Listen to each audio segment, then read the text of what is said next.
2013, près de 32 millions de voitures circulaient sur les routes de France. Chaque année, 2 tonnes de CO2 sont dégagées par les Français pour leurs déplacements.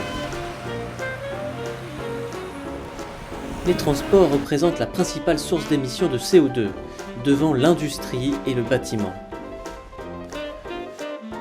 Mais des solutions existent pour limiter la pollution. Les pouvoirs publics prennent des mesures en limitant la circulation des véhicules les plus polluants ou en baissant la vitesse autorisée.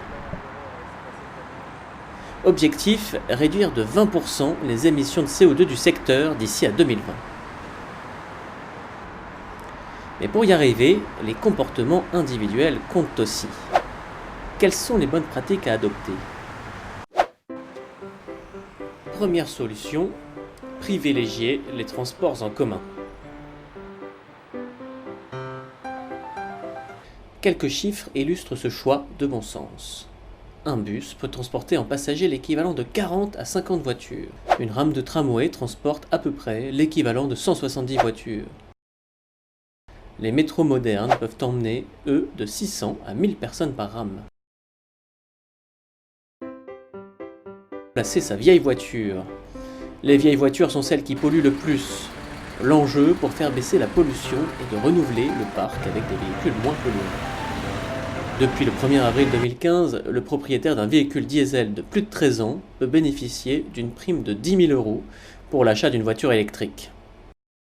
Troisième solution, développer et utiliser l'autopartage.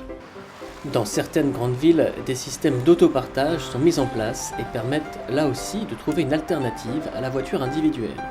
L'ADEME estime qu'un véhicule en autopartage remplace 8 à 10 voitures individuelles et 15 places de stationnement.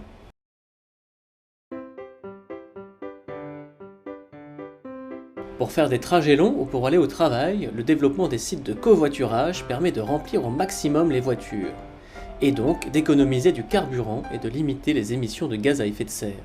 10 millions de Français sont inscrits sur les 2 principaux sites de covoiturage. Pour les trajets de moins de 6 km, largement majoritaires en ville, le vélo est plus rapide que la voiture. 10 km à vélo plutôt qu'en voiture, tous les jours, évite le rejet annuel de 700 kg de CO2.